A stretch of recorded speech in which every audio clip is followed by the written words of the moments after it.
अब की हम लोग बात करेंगे शिक्षा विभाग के बारे में। सिस्टम के लोगों ने ही सेंध लगा दिया, डायरेक्ट प्रोफेसर बन गए। शिक्षा मंत्री सतीश द्विवेदी, यहाँ फोटो देख सकते हैं, इनको तो आप पहचानते होंगे। 69,000 वाले ऐसे कोई भी कैंडिडेट नहीं होंगे जो इन्हें न पहचानते हों, और साथ ही इन्हें न पहचानते हो तो इनको भी देख लीजिए, ये प्रोफेसर हो गए हैं।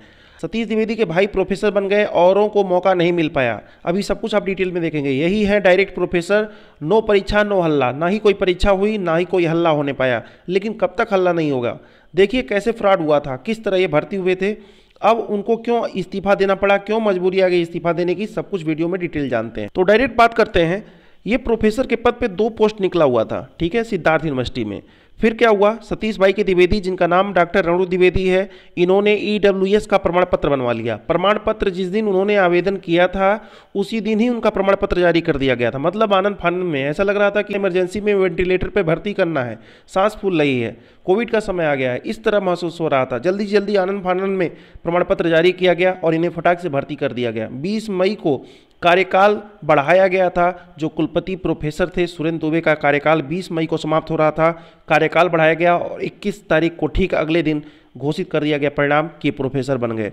प्रोफेसर साहब को बनने में जितना भी समय लगा हो, 1-2 घंटे का या 5 घंटे का, जितना भी समय लगा हो, उतना समय इनके लिए बहुत ही ज़्यादा था, क्योंकि इसके पास इतना समय नहीं होता है कि प्रोफेसर बनने के लिए भी इनको घर से निकलना पड़े और स्कूल तक जाना पड़े।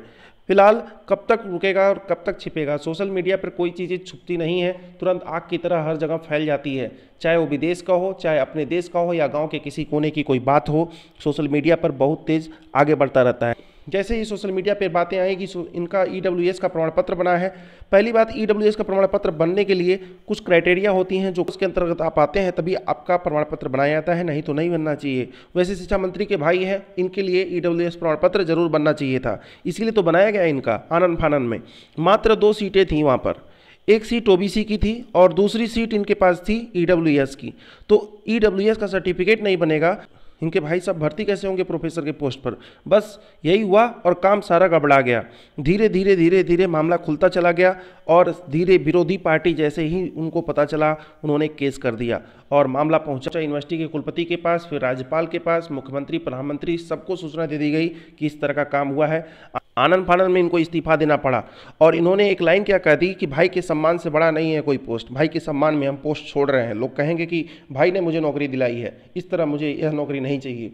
तो मजबूरी था इनका छोड़ना, नहीं तो इन्हें तो जेल जाना तय था। जब लगा फंस जाएंगे तो इन्होंने फटाक से इस्तीफा दे दिया। यही प्रोफेसर साहब थे जो डायरेक्ट भर्ती हो गए थे, कोई परीक्षा नहीं, कोई हल्ला नहीं। यही प्रोफेसर साहब थे जो डायरेक्ट भर्ती हो गए थे, लेकिन अब ये घर बैठे हुए हैं। तो 69,000 शिक्षक भर्ती में बहुत सारे ऐसे धांधली आए थे, बहुत सारे मामले आए थे जिसमें काफ़ी लोग पकड़े गए, काफ़ी लोग नहीं पकड़े गए। लेकिन जब तक नहीं पकड़े जा रहे हैं तब तक तो उनका डर जो है बना रहता है, हमेशा डरते होंगे। जब जब स्कूल जाने का समय आता होगा उनके मन में एक डर रहता होगा, शाम तक कहीं कुछ हो ना जाए, कहीं पकड़ा ना जाए, हमेशा एक डर बना रहता है। और यही डर कहीं ना कहीं लीक कर देता है मामले को, और अंत में वही होता है जो इस समय इनके भाई का हुआ। जब इनके भाई नहीं बचे तो 69,000 में गलती से फ्रॉड तरीके से भर्ती होने वाले सभी लोग इस वीडियो के द्वारा ये सीख ले लें। जब इनके भाई नहीं बचे तो आप लोग कैसे बचेंगे। अगर गलत तरीके से भर्ती हुए हैं तो अभी आप सूचना दे दें और डायरेक्ट पोस्ट को छोड़ दें, बच भी जाएंगे। दूसरे की सीट जो काफ़ी दिन से वेट कर रहे हैं उनको उस पर मौका मिलेगा। तो फिलहाल अभी के लिए बस इतना ही, धन्यवाद।